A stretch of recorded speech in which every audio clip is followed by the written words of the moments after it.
Assalamualaikum warahmatullahi wabarakatuh. Selamat datang kembali di channel saya. Semoga kondisi teman sehat ya, sehat selalu. Kali ini kita akan membahas tentang sterilisasi. Nah, apa itu sterilisasi? Nah, sterilisasi yaitu proses membunuh atau mengeliminasi mikroba pada bahan atau alat. Jadi kita singkirkan mikrobanya, gitu, kita bunuh. Nah, ini versi menurut saya ya, gitu, definisi saya sederhanakan biar teman-teman juga mengerti, lebih mudah memahami. Kalau untuk detailnya silahkan dicari di mesin pencarian gitu. Nah, ini kita eliminasi itu mikrobanya, mikroba yang tidak kita inginkan, karena pada dasarnya bahan atau alat itu mengandung mikroba gitu. Bahkan udara yang kita hirup di sekitar kita ini juga mengandung mikroba gitu, mengandung bakteri, kapang, kamir gitu. Nah, ini proses yang sangat fatal sekali ya kalau tidak dilakukan sebenarnya gitu. Tapi banyak tidak disadari dan terlewatkan. Apa saja manfaat sterilisasi ini? Nah, manfaat yang pertama adalah menyingkirkan mikroba yang tidak diinginkan, terutama adalah patogen. Jadi patogen ini adalah mikroba yang menyebabkan penyakit. Nah, ini banyak di lingkungan kita ya, baik di bahan ataupun di alat gitu. Itu terdapat mikroba, terutama patogen. Terus untuk yang kedua itu menghindari kerusakan bibit atau starter. Karena nanti kemungkinan insya Allah teman-teman mendapatkan berbagai jenis bibit mikroba. Nah, berikutnya kita lihat nih, kontaminan dan patogen.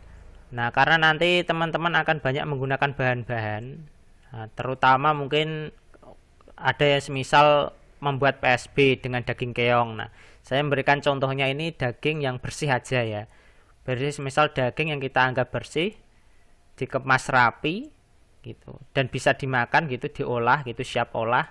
Nah, itu aja untuk 1 gramnya, ketika kita ngambil 1 gram itu mengandung 10.000 sampai 100.000 sel mikroba gitu. Yang di dalamnya ada banyak jenisnya. Ada Salmonella, Escherichia coli, S. aureus, Clostridium, Serratia, Yersinia, Lactobacillus, coliform, dan masih banyak lagi. Nah, itu terdapat alami dalam bahan, semisal daging. Apalagi gula, apalagi daging keong yang habitatnya berada di air. Tentu saja mikrobanya akan lebih banyak.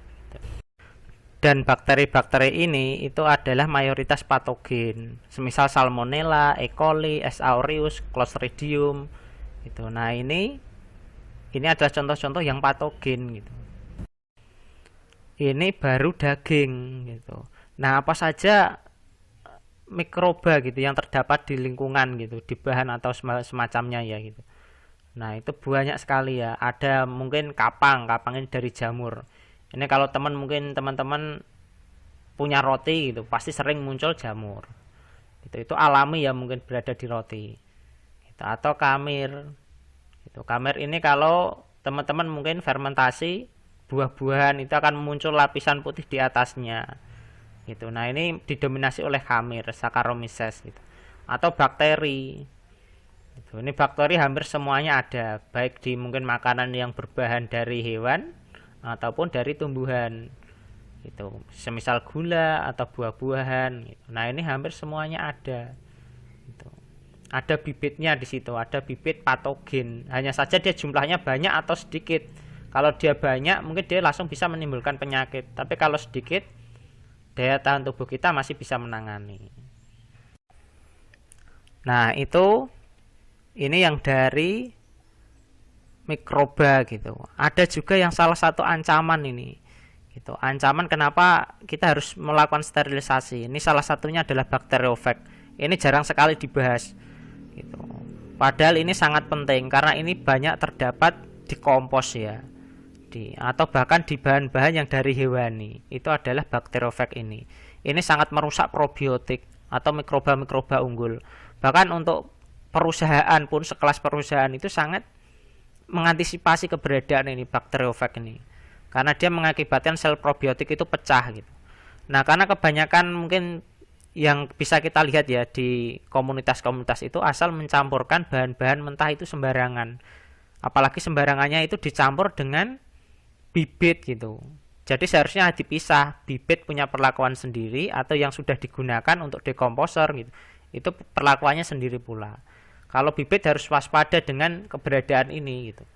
Kalau sudah kemasukan siap-siap bibitnya pasti mati karena sel-selnya pada pecah.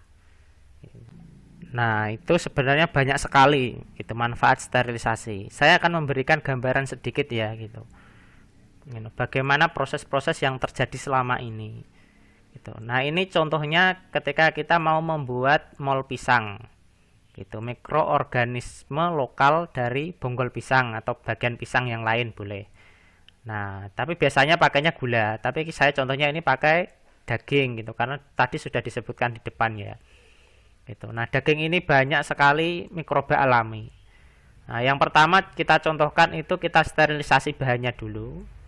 Ya minimal direbus ya, direbus sampai mikrobanya hampir hilang gitu. Gitu. Atau bersih gitu, mati tidak tertinggal banyak mikroba alami di situ.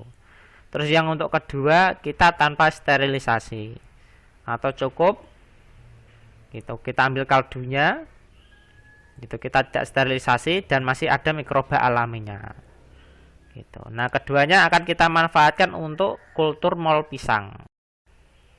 Nah, contoh pertama, nah ini karena kita tadi sudah sterilisasi ya gitu. Kita ambil molnya pisang, kita ambil bagian pisang terus kita kultur gitu. Kita kultur di media yang sudah steril, yang sudah mungkin minimal kita rebus. Gitu. Maka mol pisang ini akan tumbuh bebas di situ. Tidak ada persaingan dari mikroba alami yang ada di kaldu dagingnya gitu. Nah, maka dari itu yang kita dapatkan adalah murni, nyaris murni adalah mol pisang. 80% adalah mol pisang. Kalaupun tadi kita pakai gula ya gulanya minim mikroba. Jadi yang hidup tumbuh bebas adalah mol pisangnya. Tidak ada persaingan antara mol pisang dengan mikroba yang ada di kaldunya. Gitu. Nah, ini kasus pertama. Coba kita lihat untuk kasus yang kedua.